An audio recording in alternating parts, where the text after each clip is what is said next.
పౌలు భక్తుడు రాసిన పత్రిక, అపోస్తలుడైనటువంటి పౌలు గారు రాసిన తిమోతికి రాసిన రెండవ పత్రిక 2వ అధ్యాయం 3వ వచనం 4వ వచనం గత వారం విన్నాం. ఈ 3 నుండి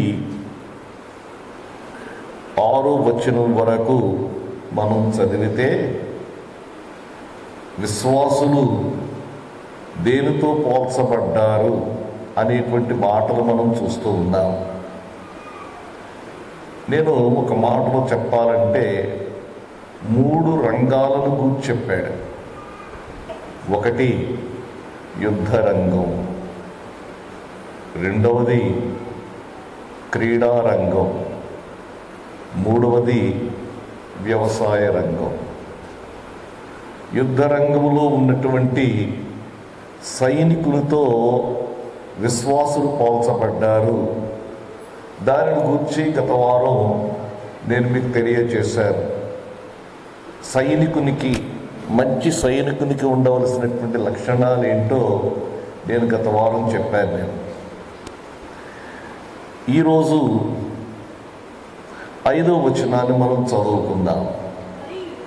మరియు జట్టి అయిన వాడు పోరాడునప్పుడు నియమము ప్రకారము పోరాడకుంటే వానికి కిరీటము దొరకదు. ప్రియులారా, ఈ వచనంలో అపోస్తలుడైనటువంటి పౌలు గారు విశ్వాసులైనటువంటి వారిని దేనితో పోలుస్తున్నాడంటే జట్టి అయిన వాడు అనేటువంటి మాట గమనించండి. ఎవరు? జట్టి అయిన వాడు. ఈ జట్టి అనేటువంటి మాటను గూర్చి మనం ఆలోచిస్తే ఇంగ్లీష్ బైబిల్లో ఏముందంటే అథ్లెట్ అంటే అర్థం ఏంటంటే క్రీడాకారుడు, ఆటలు ఆడుకునేటువంటి వాడు, పరుగు పందెములో ఉన్నటువంటి వాడు అని అర్థం చేసుకోవాలి. విశ్వాసులైనటువంటి వారు క్రీడాకారులతో పోల్చబడ్డారు, జట్టి అయినటువంటి వారితో పోల్చబడ్డారు. దేవునికి స్తోత్రం కలుగునుగాక. హల్లెలూయా. కాబట్టి మన యొక్క జీవితం ఆలోచించాలి. మనము క్రీడా రంగంలో ఉన్నామనేటువంటి సంగతి మనం గమనించాలి. విశ్వాస జీవితం ఒక క్రీడాకారుడు వంటి జీవితం. విశ్వాస జీవితం క్రీడా రంగంలో ఉన్నటువంటి జీవితం. దీనిని మనం అర్థం చేసుకోవాలంటే కొన్ని మాటలు మీకు జ్ఞాపకం చేస్తారు. దేవుని యొక్క వాక్యములో మనం చూస్తే అపోస్తలుడైనటువంటి పౌలు గారు చెప్తున్నటువంటి మాటలు జ్ఞాపకం చేసుకుందాం. అపోస్తల కార్యముల గ్రంథానికి రండి. అపోస్తల కార్యముల గ్రంథం 20వ అధ్యాయం 24వ వచనం. అయితే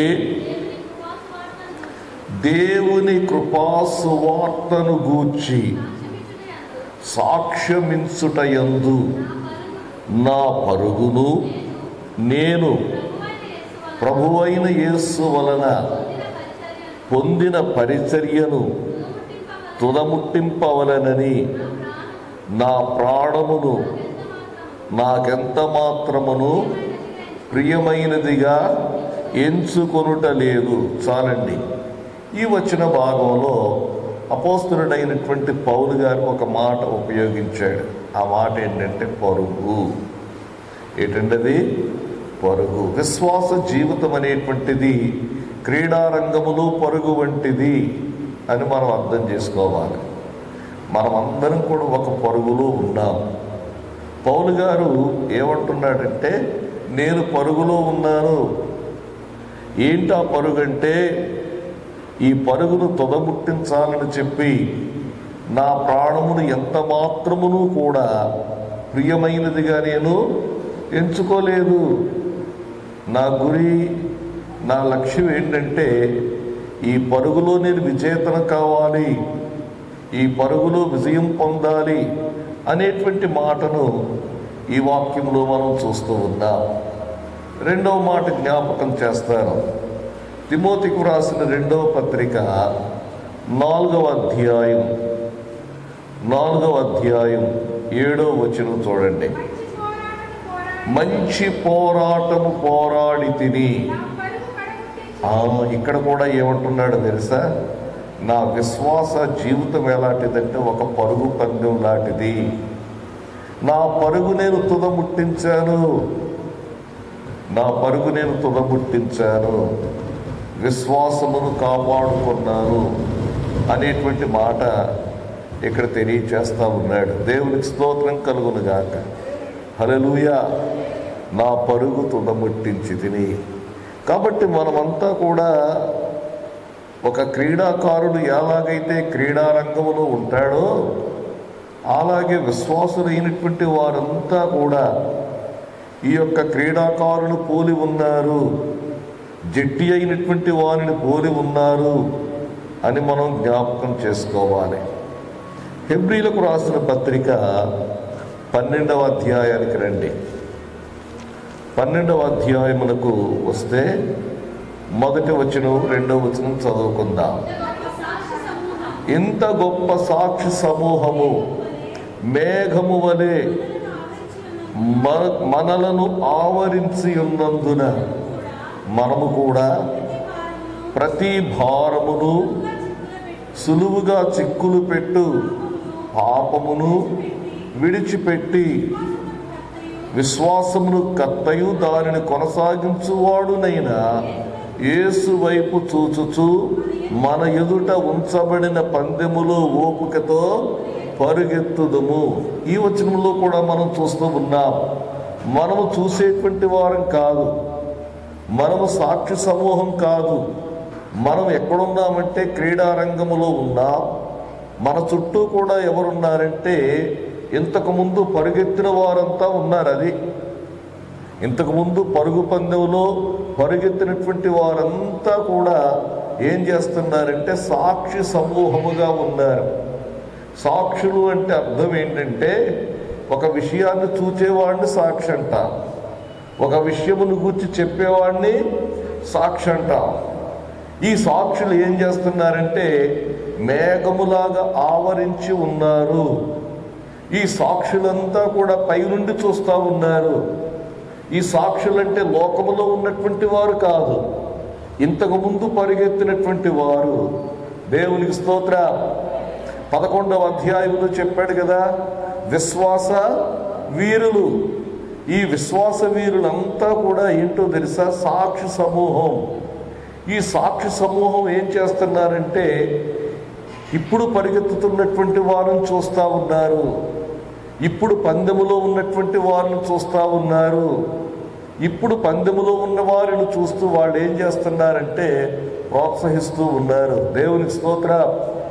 ముందుకు వెళ్ళు, ఏం పర్వాలేదు, మేము కూడా ఇలాగే పరిగెట్టాం, నువ్వు తప్పనిసరిగా గెలుస్తావు అని చెప్పి వారు ఏం చేస్తూ ఉన్నారంటే సాక్ష్యం ఇస్తూ ఉన్నారు, ప్రోత్సాహపరుస్తూ ఉన్నారు. దేవునికి స్తోత్రం కలుగునుగాక. హల్లెలూయా. కాబట్టి చదవబడినటువంటి వాక్యాల్లో మనం గమనించింది ఏంటంటే విశ్వాసులైనటువంటి వారంతా కూడా జట్టి అయిన వారితో పోల్చబడ్డారు. రెండవది, విశ్వాసులైనటువంటి వారంతా కూడా ఒక క్రీడా రంగములో వారు ఏం చేస్తున్నారంటే క్రీడా రంగములో క్రీడాకారుల వలె ఉన్నారు అని మనం అర్థం చేసుకోవాలి. దేవునికి స్తోత్ర.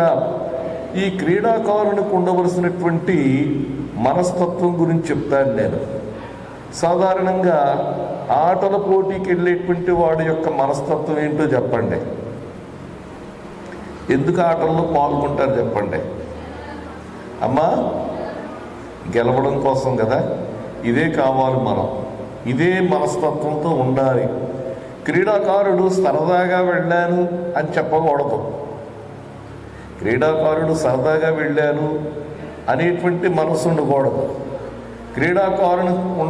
క్రీడాకారునికి ఉండవలసినటువంటి మనసు ఏంటంటే విజయం మీద దృష్టి ఉండాలి, విజయం పొందాలనేటువంటి తపన ఉండాలి, విజయం కొరకైనటువంటి మనస్సును కలిగి ఉండాలి.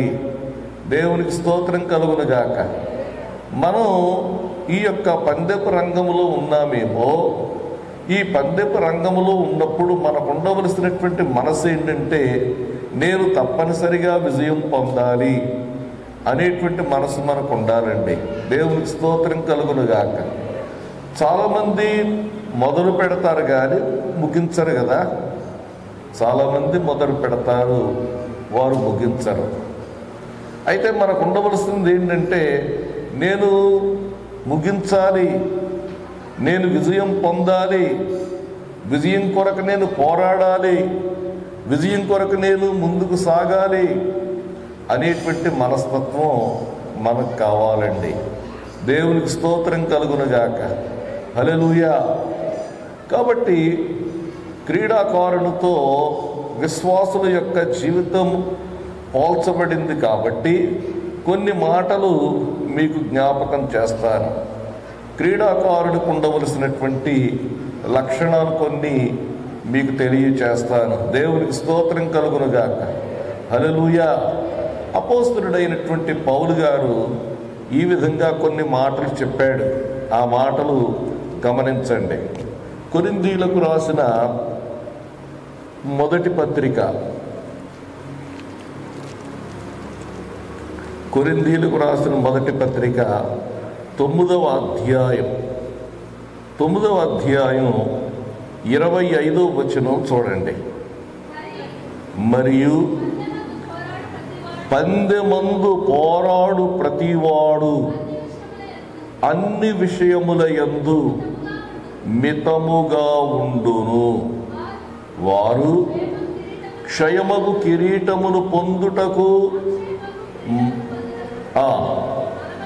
మనమైతే అక్షయమగు కిరీటమును పొందుటకు మితముగా ఉన్నాము. దేవునికి స్తోత్ర. ఈ వాక్యంలో 2 సార్లు వచ్చినటువంటి మాట ఏంటి? 2 సార్లు వచ్చినటువంటి మాట కిరీటం వచ్చింది. మరొక మాట ఏముంది? మితముగా. క్రీడాకారులకు ఉండవలసినటువంటి ఒక ప్రాముఖ్యమైనటువంటి లక్షణం ఏంటంటే మితముగా ఉండడం. మితముగా ఉండడం. మితముగా ఉండడం అనేటువంటి మాటకు ఏమిటి, దేనిని గూర్చి అపోస్తలుడైనటువంటి పౌలు గారు చెప్తా ఉన్నాడు? దేని విషయంలో మనము మితముగా ఉండాలి అని చెప్తా ఉన్నాడు అనేటువంటిది మనం ఆలోచించాలి. మితముగా ఉండమని చెప్తూ ఉన్నాడంటే 2 ప్రాముఖ్యమైనటువంటి సంగతులను గూర్చి మితముగా ఉండమని చెప్పి అంటూ ఉన్నాడు. ఒకటి, ఆహార నియమాలలో, ఆహార విషయాల్లో మితముగా ఉండు అనేటువంటి మాట అర్థం చేసుకోవాలి. మితముగా ఉండు అనే దగ్గర ఆహారం అని పెట్టుకోవాలన్నమాట.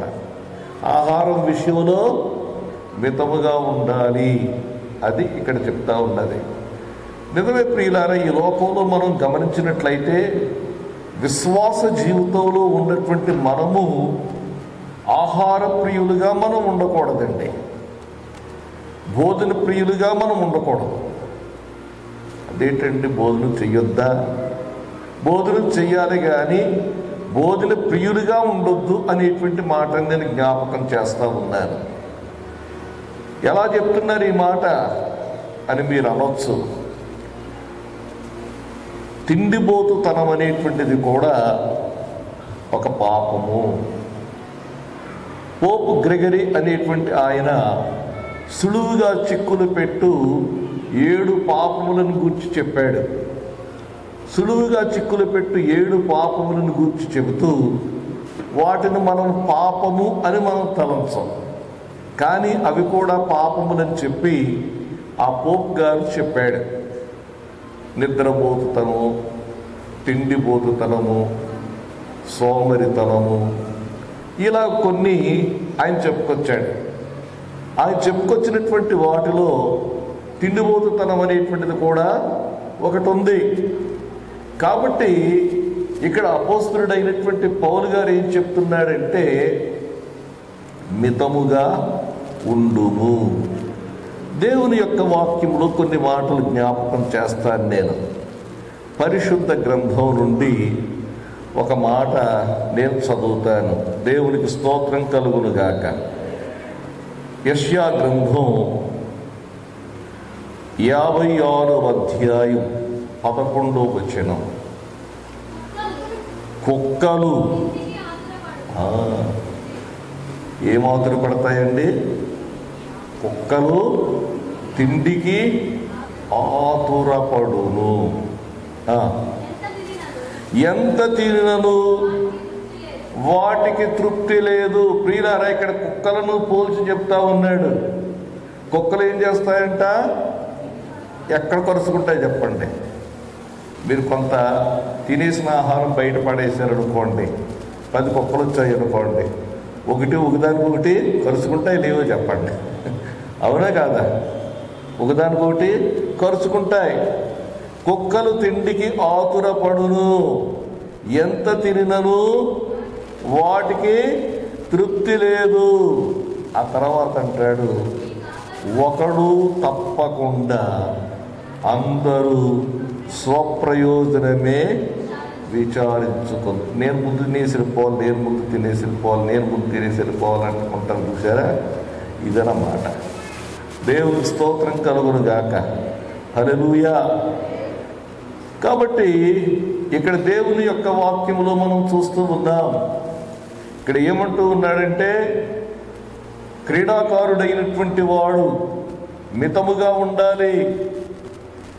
దేని విషయంలో మితముగా ఉండాలి అని మనం ఆలోచిస్తే, దేని విషయంలో మితంగా ఉండాలంటే ఆహార విషయములో మితముగా ఉండాలి అనేటువంటి మాటను ఇక్కడ జ్ఞాపకం చేస్తూ ఉన్నాడు.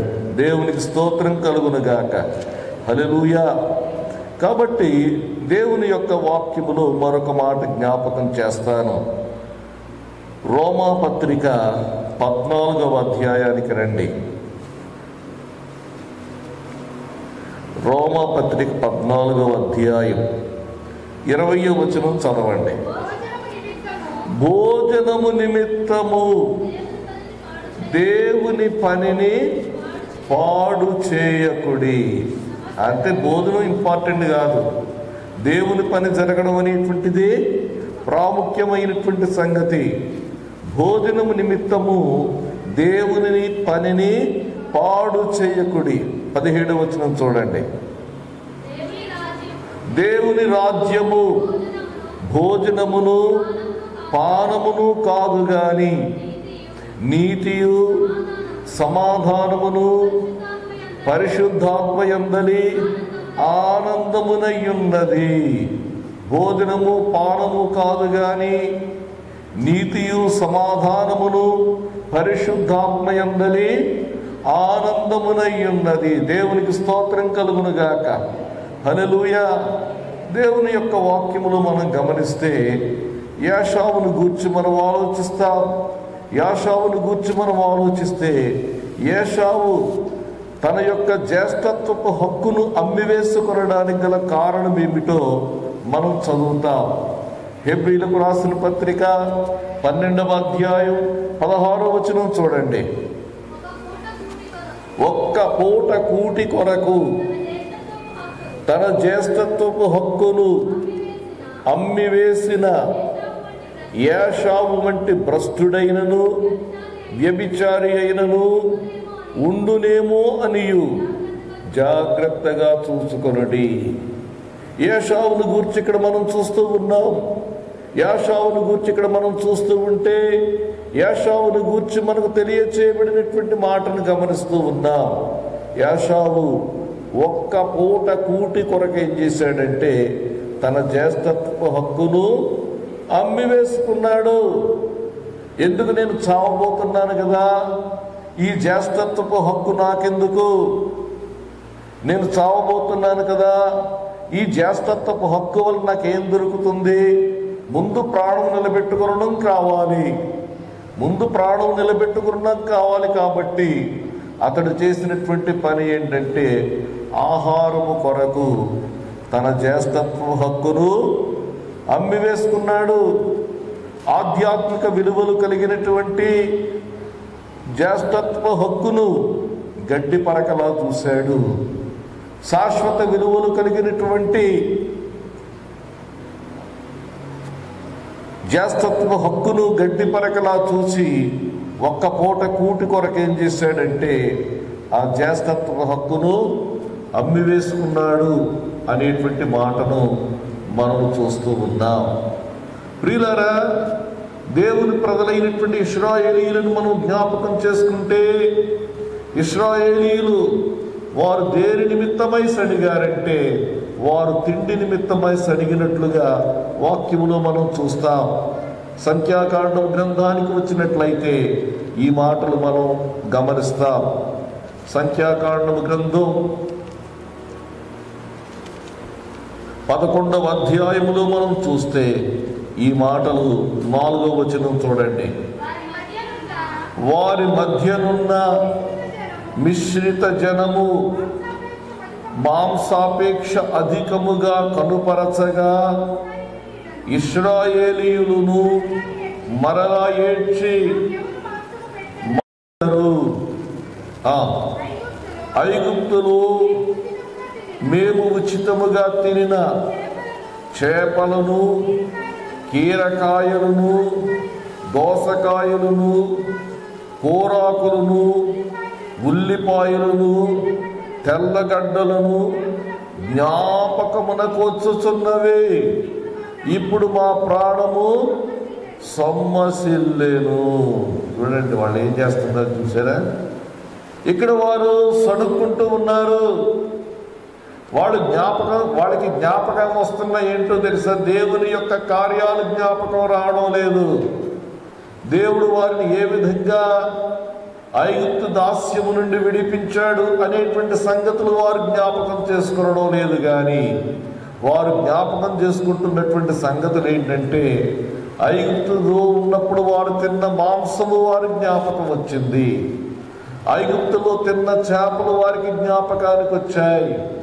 కీరకాయలు జ్ఞాపకానికి వచ్చాయి.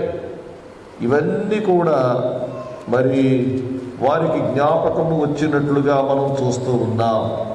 ఎప్పుడైతే వీటిని జ్ఞాపకం చేసుకున్నారో, ఎప్పుడైతే తిండిని గూర్చి ఏడుస్తున్నారో దేవుడు కోప్పడ్డాడు. తిండి కోసం ఏడుస్తున్నారు వీళ్ళు, తిండి కోసం ఏడుస్తున్నారు. దేవుడు కోప్పడ్డాడు. వారు ఏడ్చుట మోషే దృష్టికి చెడ్డదిగా ఉండేను అని ఇక్కడ మనం చూస్తూ ఉన్నాం. కాబట్టి ప్రియులారా, క్రీడాకారుడు మితముగా ఉండాలి అనేటువంటి మాటను ఇక్కడ మనం గమనిస్తున్నాం. దేనిలో మితముగా ఉండాలి అనేటువంటి ప్రశ్న మనం ఆలోచిస్తే ఆహార విషయంలో మితముగా ఉండాలి అనేటువంటి మాటను గమనించాలి. దేవునికి స్తోత్రం కలుగునుగాక. హల్లెలూయా. ఇంతకు మునుపు మనం చూస్తే సంఘాల్లో ఉపవాస ప్రార్థనలు అనేటువంటి ఉండేవి. ఉపవాస ప్రార్థనలు ఏమైపోయాయి? ఉపవాసం ఉండేటువంటి విశ్వాసులు ఏమైపోయారు అనేటువంటి ప్రశ్న ఈ రోజున వేసుకునవలసినటువంటి పరిస్థితి ఏర్పడిందండి. దేవునికి స్తోత్రం కలుగునుగాక. హల్లెలూయా.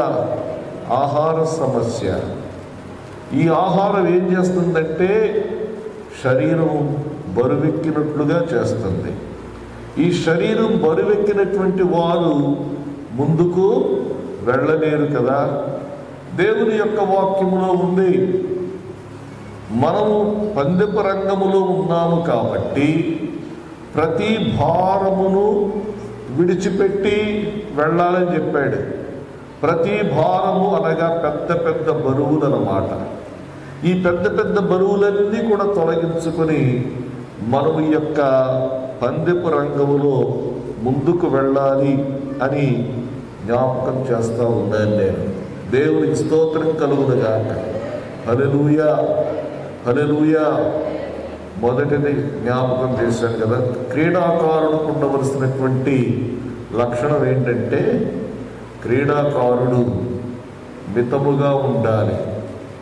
దేనిలో మితముగా ఉండాలి? ఆహార విషయంలో మితముగా ఉండాలి. రెండవది, ఇది కూడా చాలా ప్రాముఖ్యమైనటువంటి సంగతే ఈ మితము అనేటువంటి మాటకు చెందింది. శారీరక సుఖము విషయములో మితముగా ఉండాలి అనేటువంటి మాట మనం అర్థం చేసుకోవాలి.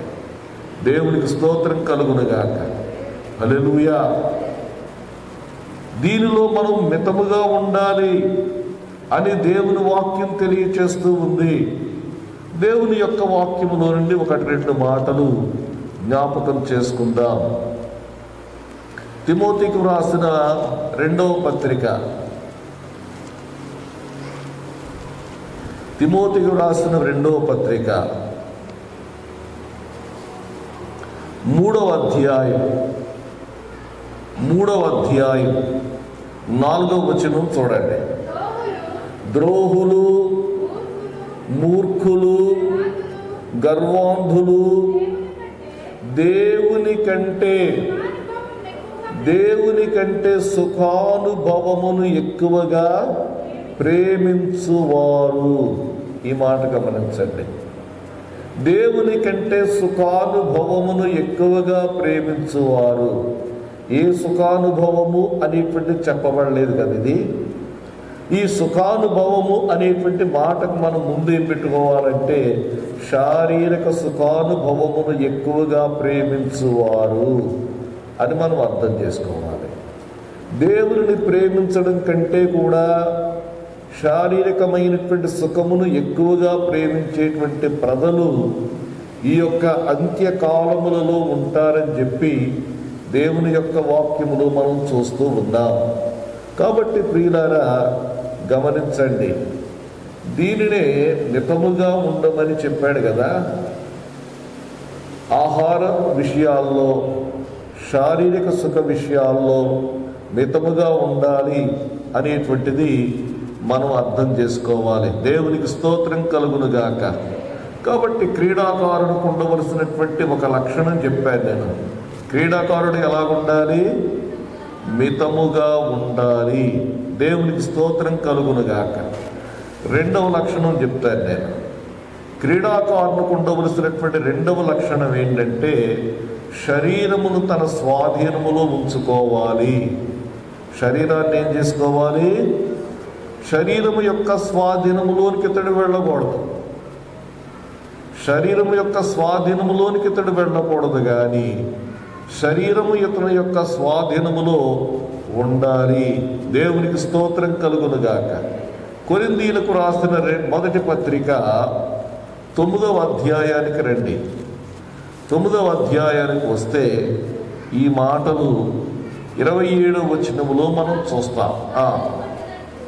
గాలిని కొట్టినట్టు నేను పోట్లాడటలేదు, కానీ ఒకవేళ ఇతరులకు ప్రకటించిన తరువాత నేనే భ్రష్టుడనైపోదునేమో అని నా శరీరమును నలగగొట్టుకొని దానిని లోబరుచుకొనుచున్నాను. చాలండి. శరీరమును నలుగగొట్టుకొని అనేటువంటి మాట గమనించండి. శరీరాన్ని నలగొట్టుకొనడం అంటే శరీరాన్ని బాధ పెట్టుకుంటున్నాడా? శరీరాన్ని గాయపరుచుకుంటున్నాడా? చాలామంది ఈ మాటను సరిగా అర్థం చేసుకోలేదు. చాలామంది ఈ మాటను సరిగా అర్థం చేసుకోకుండా ఈ శరీరాన్ని నలగొట్టుకొనడం మొదలుపెట్టారు. ఈ శరీరాన్ని గాయపరుచుకొనడం మొదలుపెట్టారు. ఈ శరీరానికి కావలసినటువంటి పోషక ఆహారాలు ఇవ్వకుండా బాధ పెట్టుకొనడం మొదలుపెట్టారు. శరీరమును నలగొట్టుకుంటున్నాను, దానిని లోపరుచుకుంటున్నాను అన్నాడంటే ఎలా నలగొట్టుకుంటున్నాడు అనేటువంటిది మనం ఆలోచించాలి. క్రీడాకారుడైనటువంటి వాడు శరీరమును ఎలాగూ నలగొట్టుకుంటాడంటే సాధకము చేయుట ద్వారా. శరీరానికి ఏం చేస్తాడు? సాధకము. దీనిని ఏమంటామంటే వ్యాయామము అంటాం. నిద్రపోతున్న వాడిని పరిగెట్టగలడమ్మా? అది ముందు ప్రాక్టీస్ చేయాలి. వ్యాయామం చేయాలి. దేవునికి స్తోత్రం కలుగునుగాక. అపోస్తలుడైనటువంటి పౌలు గారు దీనిని గురించి ఒక మాట చెప్పాడు. అపోస్తల కార్యముల గ్రంథం, తిమోతికి రాసిన 1వ పత్రిక 3వ అధ్యాయానికి వద్దాం. 4వ అధ్యాయం 4వ అధ్యాయానికి వస్తే 8వ వచనములో 2 మాటలు మనం చూస్తున్నాం. చదవండి. చూడండి. శరీర సంబంధమైన సాధకము కొంచెము మట్టుకే ప్రయోజనకరమౌను. చాలండి. క్రీడాకారునికి ఉండవలసింది ఏంటంటే శరీర సంబంధమైనటువంటి సాధకం, శరీర సంబంధమైనటువంటి వ్యాయామం, శరీర సంబంధమైనటువంటి సాధకం కొంతవరకు మేలు. మనం ప్రొద్దుటే చూస్తూ ఉంటాం కదా, చాలామంది నడుస్తూ ఉంటారు, కొంతమంది పరుగులెడుతూ ఉంటారు. ఎందుకు తమ శరీరమును నలుగొట్టుకుంటున్నారంటే దాని వలన కొంత ప్రయోజనం ఉంది. వాళ్ళకి ఆరోగ్యంగా ఉండడానికి అవకాశం ఉంది, చెమట పట్టి ఆరోగ్యంగా ఉండడానికి అవకాశం కలుగుతుందని చెప్పి శరీర సంబంధమైనటువంటి సాధకం వారు చేస్తూ ఉంటారు. ఈ శరీర సంబంధమైనటువంటి సాధకం కొంతవరకు ప్రయోజనకరము. దేవునికి స్తోత్రం కలుగునుగాక. హల్లెలూయా. 2వ సాధకం ఉంది. అదేంటంటే ఆ ముందు వచనంలో చెప్తారు. చూడండి 7వ వచనం.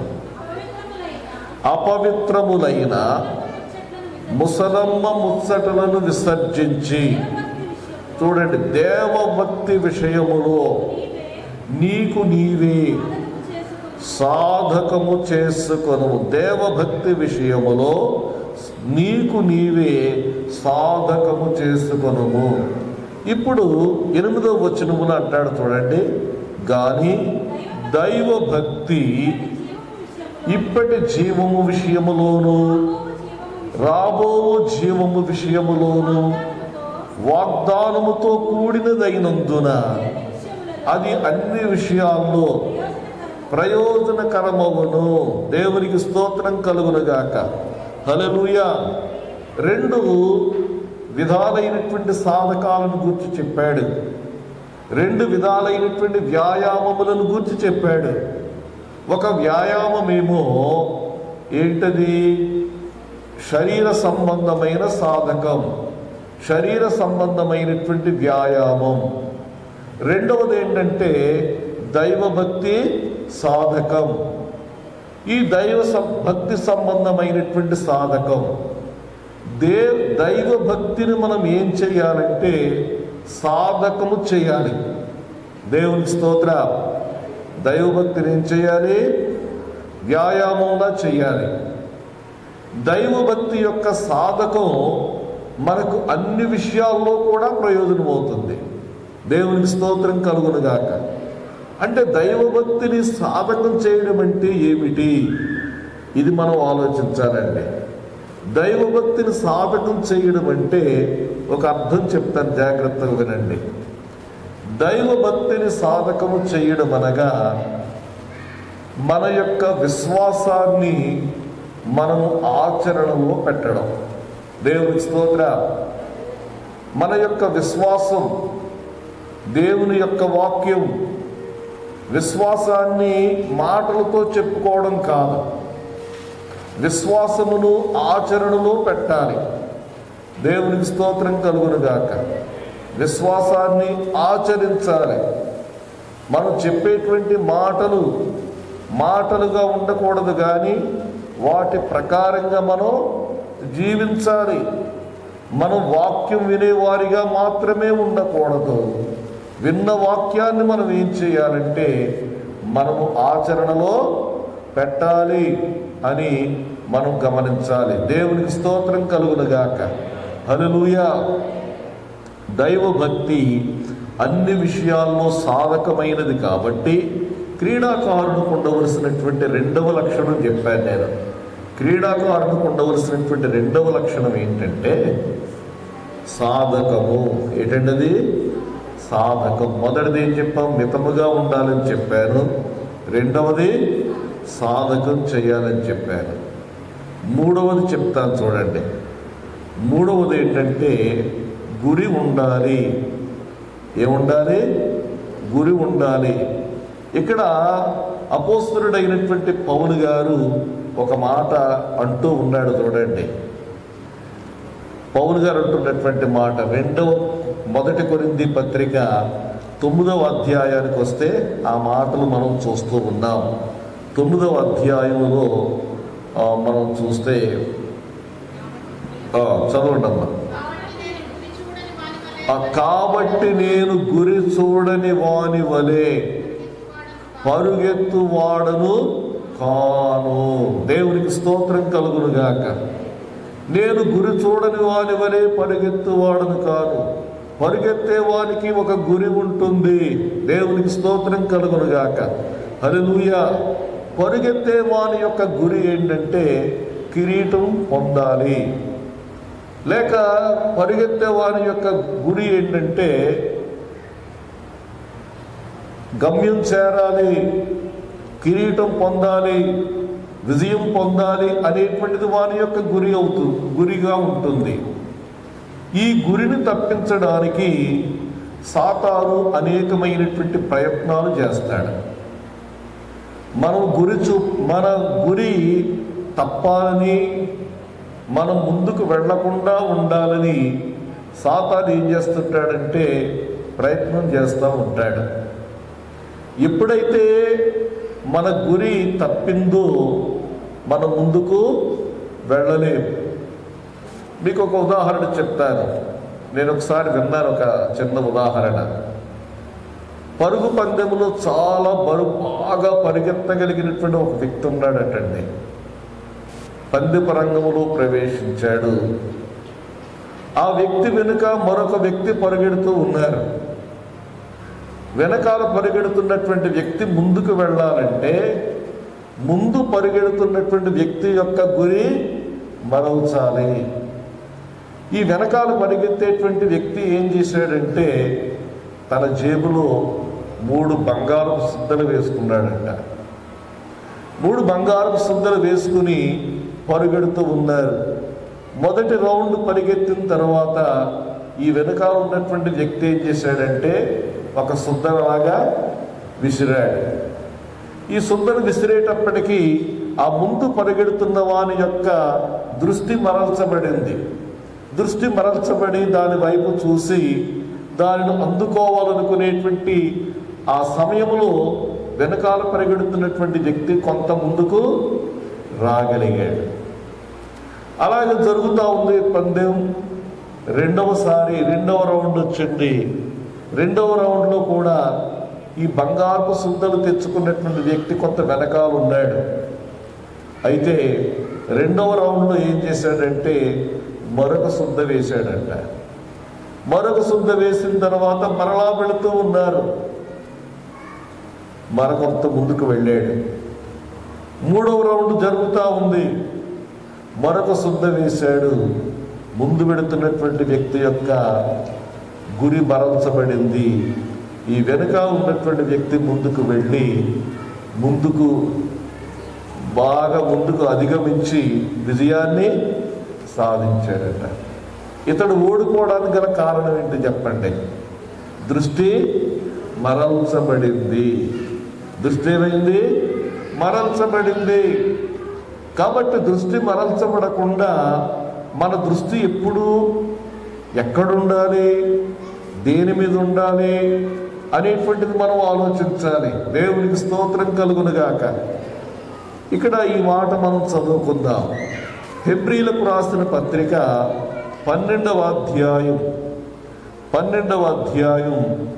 2వ వచనం చూడండి. ప్రతి భారమును సులువుగా చిక్కులు పెట్టు పాపమును విడిచిపెట్టి విశ్వాసమునకు కర్తయు దానిని కొనసాగించువాడునైన యేసు వైపు చూచుచు మన ఎదుట ఉంచబడిన, చూడండి, మన దృష్టి మరల్చబడకుండా ఉండాలంటే మనం చేయవలసినటువంటి పని ఏంటంటే ప్రభువైన యేసు వైపు మన దృష్టిని కేంద్రీకరించాలి. దేవునికి స్తోత్రం కలుగునుగాక. ప్రభువైనటువంటి యేసు వైపు మన దృష్టి కేంద్రీకరించాలి. యేసు వైపే చూడాలి. ఆయననే నిదానించి చూడాలి. దేవునికి స్తోత్రం కలుగునుగాక. ఇది మన ప్రార్థన కావాలండి. చాలాసార్లు మన యొక్క దృష్టి మరల్చబడుతూ ఉంటుంది. మన దృష్టిని మరల్చాలని దుష్టుడు ప్రయత్నం చేస్తూ ఉంటాడు. ఈ పరుగు పందెములో మనం ముందుకు వెళ్ళకూడదని చెప్పి ఏం చేస్తాడంటే మన దృష్టిని మరల్చాలని చూస్తాడు. దేవునికి స్తోత్రం కలుగునుగాక. ఒక మాట జ్ఞాపకం చేస్తాను మీకు. పరిశుద్ధ గ్రంథం నుండి ఒక మాట జ్ఞాపకం చేసుకుందాం. దేవునికి స్తోత్రం కలుగునుగాక. హల్లెలూయా, హల్లెలూయా, హల్లెలూయా. చూడండి, 86వ కీర్తన 11వ వచనం. యెహోవా, నేను నీ సత్యమును అనుసరించి నడుచుకొనున్నట్లు నీ మార్గమును నాకు బోధింపము. నీ నామమునకు భయపడునట్లు నా హృదయమునకు ఏక దృష్టి, ఒకే దృష్టి, అటు ఇటు చూడని దృష్టి అన్నమాట. ఏక దృష్టి, ఒకటే చూడాలి. ప్రియులారా, మీకు ఒక సంగతి చెప్తాను చూడండి. దేవుని యొక్క వాక్యములో సంఘమును పోలుస్తూ ఒక మాట చెప్పాడు. పరమగీతాల్లో మనం చూస్తాం, ప్రియులారా నీ కన్నులు గువ్వ కన్నుల వలె ఉన్నవి. గువ్వ కన్నులకు ఉన్నటువంటి విశేషం ఏంటంటే, గువ్వకు 2 కన్నులున్న ఒకే ఫోకస్ ఉంటుంది, ఒక్క పాయింట్నే చూస్తుంది. కాకి 2 కళ్ళు ఇటు చూస్తుంది కదా. అది మనకు విశ్వాసులకు ఉండవలసింది ఏంటంటే ఏకదృష్టి కావాలండి. దేవునికి స్తోత్రం కలుగునుగాక. ఏకదృష్టి కావాలి. విశ్వాసమున కర్త, మన విశ్వాసమును కొనసాగించేవాడు. కాబట్టి ఈ యొక్క విశ్వాసము అనేటువంటి ఈ క్రీడా రంగంలో మనం చేయవలసినటువంటి పని ఏంటంటే యేసు ప్రభు వైపు చూడాలి. దేవునికి స్తోత్రం కలుగునుగాక. యేసయ్య వైపు చూస్తూ మనం ముందుకు కొనసాగవలసినటువంటి వారమై ఉంటూ ఉన్నాం. అందుకే దేవుని వాక్యములో ఉంది, ఇందాక మనం చదువుకున్నాం కదా, 119వ కీర్తన 37వ వచనం చూడండి. వ్యర్థమైన వాటిని చూడకుండా నా కన్నులు త్రిప్పివేయుము. వ్యర్థమైనవి చూడకుండా నా కన్నులు త్రిప్పివేయుము. దేవునికి స్తోత్రం కలుగునుగాక. హల్లెలూయా. నీ మార్గములలో నడుచుకొనుటకు నన్ను బ్రతికించుము. నా కన్నులు త్రిప్పివేసి నీ మార్గములలో నన్ను నడిపించు, నీ త్రోవలో నడిపించు. దేవునికి స్తోత్రం కలుగునుగాక. కాబట్టి మనకు ఉండవలసింది ఏంటంటే ఒక గురి ఉండాలండి. అపోస్తలుడైనటువంటి పౌలు భక్తుని యొక్క గురి ఏంటో తెలుసా? అన్నీ కూడా నష్టంగా ఎంచుకున్నాడు. ఎందుకంటే అతనికి ఒక గురి ఉంది. ఏమైనా సరే యేసు ప్రభువుని సంపాదించుకోవాలి. ఏం సంపాదించుకోవాలి? యేసు ప్రభువుని సంపాదించుకోవాలి. దేవునికి స్తోత్రం కలుగునుగాక. హల్లెలూయా. మేము సమస్తమును విడిచిపెట్టి నిన్ను వెంబడించామన్నారు కదా శిష్యులు. సమస్తమును విడిచిపెట్టి వాళ్ళు ఏమి సంపాదించుకున్నారు చెప్పండి? యేసు ప్రభు శిష్యులు సమస్తమును విడిచిపెట్టి నిన్ను వెంబడించామని యేసు ప్రభుతో అన్నారు. మరి ఏం సంపాదించుకున్నారు? యేసుక్రీస్తుని సంపాదించుకున్నారు. యేసుక్రీస్తుని సంపాదించుకున్నారు కాబట్టి ఒక మాట అన్నారు. మరి శృంగారం అనేటువంటి దేవాలయం దగ్గరికి వెళ్ళారు. పేతురు యోహానులు ప్రార్థన సమయానికి శృంగారం అనేటువంటి దేవాలయం దగ్గరికి వెళ్ళారు. ఆ దేవాలయం దగ్గరికి వెళ్ళిన తర్వాత అక్కడ ఒక కుంటి భిక్షకుడు ఉన్నాడు. ఈ కుంటి భిక్షకుడు వీరి వలన ఏమైనా దొరుకుతుందేమని ఆశగా చూశాడు. పేతురు యోహానులు వారి తట్టు చూసి ఏమన్నారు? మేము ఈ లోకంలో వెండి బంగారాలు సంపాదించుకోలేదు కానీ అబ్బాయి, వెండి బంగారముల కంటే విలువైంది ఒకటి సంపాదించుకున్నాం. ఈ మాట చెప్పగలమా మనం? వెండి బంగారముల కంటే విలువైంది మరొకటి సంపాదించుకున్నాం. మేము సంపాదించుకున్నది ఏంటో తెలుసా? నజరేయుడైనటువంటి యేసుని మేము సంపాదించుకున్నాం. నజరేయుడైనటువంటి యేసుని సంపాదించుకున్నాం కాబట్టి మాకు కలిగిందే నీకు ఇస్తున్నాను. నాకు కలిగినటువంటి యేసయ్యనే నీకు ఇస్తున్నాను. నేను పొందుకున్నటువంటి యేసయ్య శక్తినే నీకు ఇస్తున్నాను. నాకు కలిగినటువంటి అభిషేకాన్ని నీకు ఇస్తున్నాను. నజరేయుడైనటువంటి యేసు నామమున నీవు లేచి నడువు. వాడు లేచాడు. చీరమండలకు బలం వచ్చింది. నడుచుచు గంతులు వేయచు ప్రభువును స్తుతించుచు దేవాలయములోనికి వెళ్ళాడు. దేవునికి స్తోత్రం కలుగునుగాక. హల్లెలూయా. ఏకదృష్టి, క్రీడాకారునికి ఉండేటువంటి ఏకదృష్టి. గురి ఏంటో తెలుసా? ఆ గురి దగ్గరికి వెళ్ళడానికి యేసు వైపు చూడాలండి. దేవునికి స్తోత్ర. ఏకదృష్టితో పరిగెత్తాలి. దేవునికి స్తోత్రం కలుగునుగాక. హల్లెలూయా. మరొక లక్షణం చెప్తాను. నేను ఎన్ని చెప్పినప్పటికే అమ్మా 3 చెప్పనా?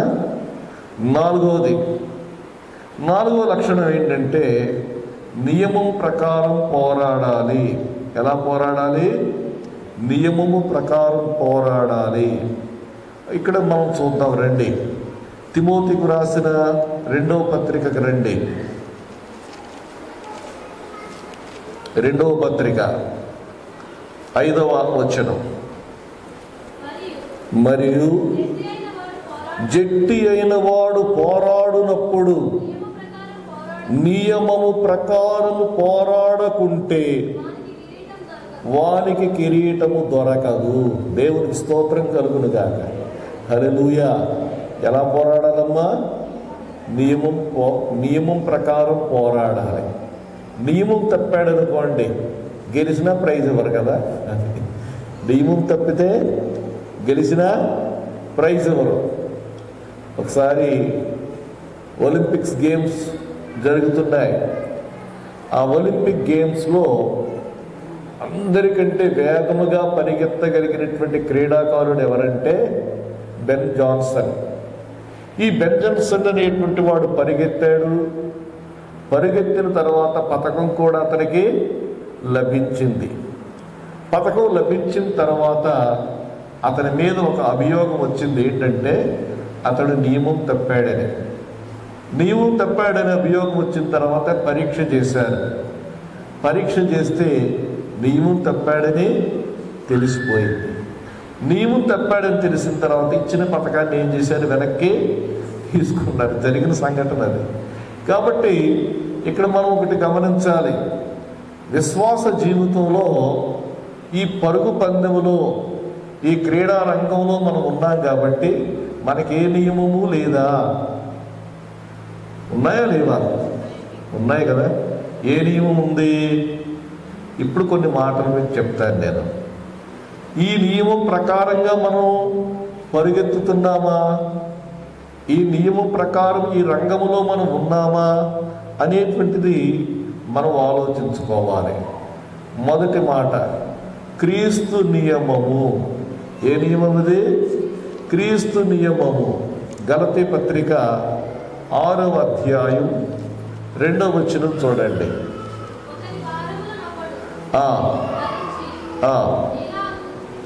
ఒకని భారములను ఒకడు భరించి ఈలాగు క్రీస్తు నియమమును పూర్తిగా నెరవేర్చుడి. దేవునికి స్తోత్రం.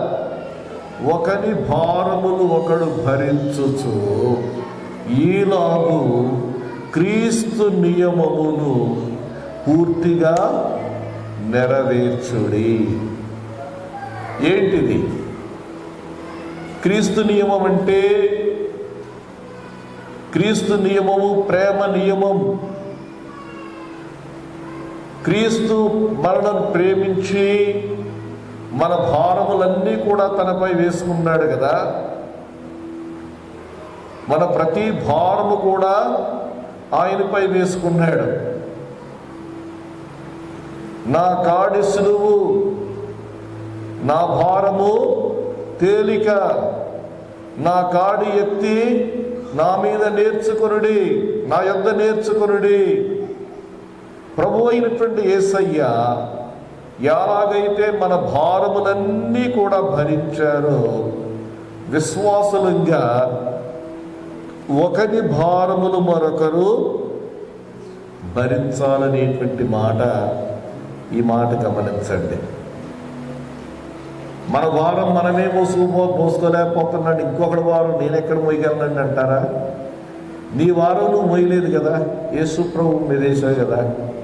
దేవుని స్తోత్రం కలుగును గాక. హల్లెలూయా. ఒకరి భారము ఒకరు భరించి ఈలాగు క్రీస్తు నియమమును పూర్తిగా నెరవేర్చండి. దేవునికి స్తోత్రం కలుగును గాక. ఈ ప్రేమ నియమాన్ని మనం నెరవేర్చాలండి. దేవునికి స్తోత్రం కలుగును గాక. నియమం ప్రకారం పోరాటం అంటే అర్థం ఏంటంటే, ఈ ప్రేమ నియమంతో మనం జీవించాలి, ఈ ప్రేమను మనం కనుపరచాలి. దేవునికి స్తోత్రం కలుగును గాక. హల్లెలూయా. ఒకవేళ మన తోటి సహోదరుని కనుక మనం ప్రేమించకపోతే దేవుని ప్రేమ మనలో ఉండదు. దేవునికి స్తోత్రం కలుగును గాక. హల్లెలూయా, హల్లెలూయా. కాబట్టి మనము మన తోటి సహోదరుని యొక్క భారమును మనం భరించడమే క్రీస్తు నియమము. ఏ నియమం అది? క్రీస్తు నియమము. రెండవ నియమం చెప్తాను చూడండి. రెండవ నియమము ఆత్మ నియమము. ఏ నియమం అది? ఆత్మ నియమము. రోమా పత్రిక 8వ అధ్యాయం, రోమా పత్రిక 8వ అధ్యాయం 2వ వచనం చూడండి. క్రీస్తు యేసునందు జీవమునిచ్చు ఆత్మ యొక్క నియమము పాప మరణముల నియమము నుండి నన్ను విడిపించెను. దేవునికి స్తోత్రం. ఇక్కడ మరొక నియమం చెప్పాడు. ఆ నియమం ఏంటంటే ఆత్మ నియమము. ఏ నియమం అండి అది? ఆత్మ నియమం. ఈ ఆత్మ నియమం ఏం చేస్తుంది అని మనం ఆలోచిస్తే 4వ వచనం చూడండి. 3 నుంచి చదవండి. శరీరమును అనుసరింపక ఆత్మను అనుసరించి నడుచుకొను మనయందు ధర్మశాస్త్ర సంబంధమైన నీతి విధి. చూడండి, ఈ మాటలు గమనించండి. చాలాసార్లు మనం ఏమనుకుంటామంటే, మనం ధర్మశాస్త్రం క్రింద లేవు కాబట్టి మనం ఏదైనా చేయొచ్చు అనుకుంటాం. కానీ ధర్మశాస్త్ర సంబంధమైన నీతి అనేటువంటిది ఒకటి ఉందని మర్చిపోకండి. దేవుని స్తోత్రం. ధర్మశాస్త్ర క్రియలను మనం చేయక్కర్లేదు. క్రియలంటే బలులర్పించక్కర్లేదు, పండగలు ఆచరించవలసిన పని లేదు, నియామక కాలాలు పాటించవలసిన పని లేదు. కానీ దేవుడు మన నుండి ఆశిస్తున్నది ఏంటంటే, ధర్మశాస్త్ర సంబంధమైనటువంటి నీతి విధులు నెరవేర్చబడాలని కోరుకుంటున్నాడు. ధర్మశాస్త్ర సంబంధమైనటువంటి నీతి విధులు అంటే అర్థం చెప్తాను చూడండి. ఉదాహరణకి గుడ్డోడు వెళ్ళిపోతున్నాడు. ఆ గుడ్డోడికి దారికి అడ్డంగా నువ్వు కర్రెట్టావు అనుకో, గుడ్డోడు పడిపోతాడు కదా. ధర్మశాస్త్రం ఏం చెప్తుంది? గుడ్డివాడి మార్గంలో ఏది ఉంచకూడదని చెప్పింది కదా. ఆ ధర్మశాస్త్రం కింద నేను లేను, పెట్టినా పర్లేదు అనుకుంటున్నావా? అదన్నమాట నీతి అంటే. దేవుని స్తోత్రం కలుగును గాక. హల్లెలూయా. అది ధర్మశాస్త్ర సంబంధమైన నీతి. ఇలాగూ మనం చూసుకుంటే చాలా విషయాలు ఉంటాయి. ఆ దేవుని యొక్క నీతి, ధర్మశాస్త్రం కూడా బోధిస్తున్నటువంటి నీతి, అది మనలో నెరవేర్చబడాలంటే మనలో ఏం కావాలంటే ఆత్మ నియమం కావాలి. దేవునికి స్తోత్రం కలుగునుగాక. ఈ ఆత్మ నియమం అంటే అర్థం ఏంటంటే, ఒకటి, పరిశుద్ధాత్మ మనలో నివసిస్తున్నాడు అని మనం అర్థం చేసుకోవాలి. పరిశుద్ధాత్మ మనలో నివసిస్తున్నాడు. రెండవది, పరిశుద్ధాత్మ మనలో నివసిస్తున్న పరిశుద్ధాత్మకు మనము అధికారమునివ్వాలి. పరిశుద్ధాత్ముడు నివసిస్తున్నాడు, పరిశుద్ధాత్ముడు మనపై అధికారం కలిగినటువంటి వారిగా ఉండాలి. పరిశుద్ధాత్ముడు మనకు బోధకుడు కావాలి. ఇవన్నీ కూడా ఎందులోకి వస్తాయంటే ఆత్మ నియమంలోకి వస్తాయి. కాబట్టి పోరాడేటువంటి వాడు ఎలా పోరాడాలంటే నియమం ప్రకారం పోరాడాలి. మీకు 2 నియమాలు చెప్పాను నేను. ఒకటి క్రీస్తు నియమం, 2 ఆత్మ నియమం చెప్పారు. 3వ నియమం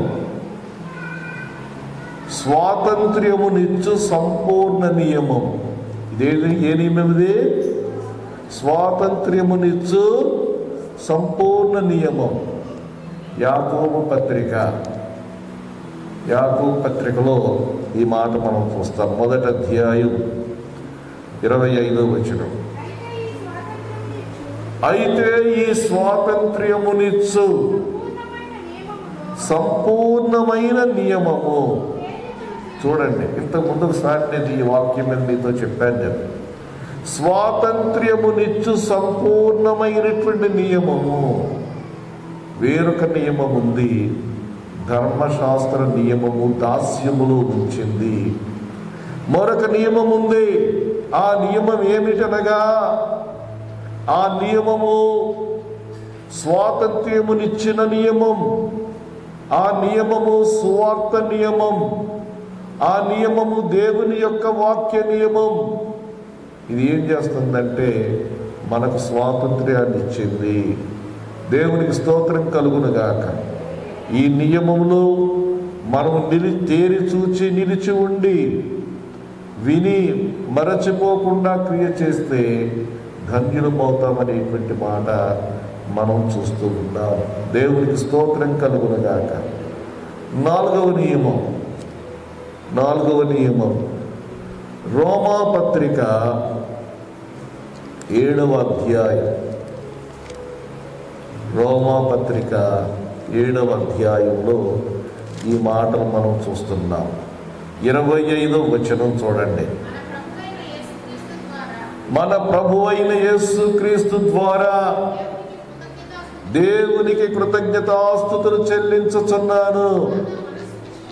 కాగా మనస్సు విషయములో నేను దైవ నియమమునకును, శరీర విషయములో పాప నియమమునకును దాసుడనై ఉన్నాను. చాలండి, ఇక్కడ మరొక నియమాన్ని గురించి చెప్తున్నాడు.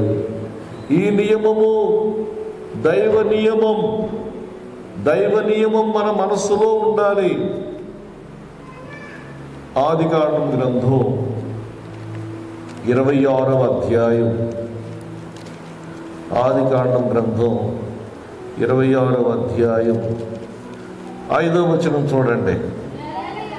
ఏలయనగా అబ్రహాము నా మాట విని నేను విధించిన దాని, నా ఆజ్ఞలను, నా కట్టడలను, నా నియమములను గైకొనునని చెప్పాను. ఇప్పుడు మనం చూస్తున్నాం ఏ నియమం అంటే దేవుని యొక్క నియమం, దేవుడు ఏర్పరిచిన నియమము. ఈ దేవుని యొక్క నియమమును గురించి ఇంకొక మాట చెప్తాను నేను. రోమా పత్రిక 13వ అధ్యాయంలో దీని అర్థం కూడా ఇక్కడ కూడా చెప్పాడు. రోమా పత్రిక 13వ అధ్యాయం 2వ వచనం. కాబట్టి అధికారమును ఎదిరించువాడు దేవుని నియమమును, చూడండి, దేవుని యొక్క నియమం, దేవుడు కొన్ని నియమాలు ఏర్పాటు చేశాడు. ఇక్కడ ప్రత్యేకించి అధికారుల కొరకు చెప్తా ఉన్నాడు అన్నమాట. ఈ దేవుని యొక్క నియమాన్ని ఎదిరించకూడదు. ఇప్పుడు ఉదాహరణకు క్రీడా రంగంలో ఉన్నవానికి ఏముండాలంటే క్రమశిక్షణ ఉండాలి. అక్కడ క్రీడా రంగంలో ఉన్నప్పుడు అంపైర్ ఏదైనా చెప్పాడు, నువ్వు నాకు చెప్పేది ఏంటంటే ఎలా ఉంటుంది? ఎదిరిస్తారమ్మా? ఎదిరించరు కదా. నియమం అది. ఆ నియమానికి ఒప్పుకోవాలి. దేవునికి స్తోత్రం కలుగును గాక. హల్లెలూయా. నిజంగా ఈ క్రమశిక్షణ అనేటువంటిది ఈ రంగంలో ఉన్నటువంటి వారికి కావాలి. దేవునికి స్తోత్ర. ఈ నియమం ప్రకారంగా లేకపోతే వాళ్ళకి ఏం దొరకదు? కిరీటము దొరకదు. దేవునికి స్తోత్రం కలుగును గాక. హల్లెలూయా. ఈ నియమం ప్రకారంగా పోరాడితేనే మనకేం దొరుకుతాయి? కిరీటం దొరుకుతుంది. దేవునికి స్తోత్రం కలుగును గాక. కాబట్టి ప్రియులారా, ఈరోజు మీకు జ్ఞాపకం చేస్తూ ఉన్నాను, మనమంతా కూడా ఎక్కడున్నామంటే ఒక పరుగులో ఉన్నాం, ఒక పందెములో ఉన్నాం, ఒక క్రీడా రంగములో ఉన్నాం. మితముగా ఉంటున్నామా? గురి కలిగి ఉంటున్నామా? శరీరమును నలగొట్టుకునేటువంటి వారిగా ఉంటున్నామా? నియమం ప్రకారంగా పోరాడేటువంటి వారిగా ఉంటున్నామా? ఈ యొక్క అనుభవాలు మనం జ్ఞాపకం చేసుకుందాం. ఆ రీతిగా ఉండడానికి దేవుడు తన కృప మనకు అనుగ్రహించునుగాక. దేవుడి మాటలు దీవించునుగాక. ఆమేన్.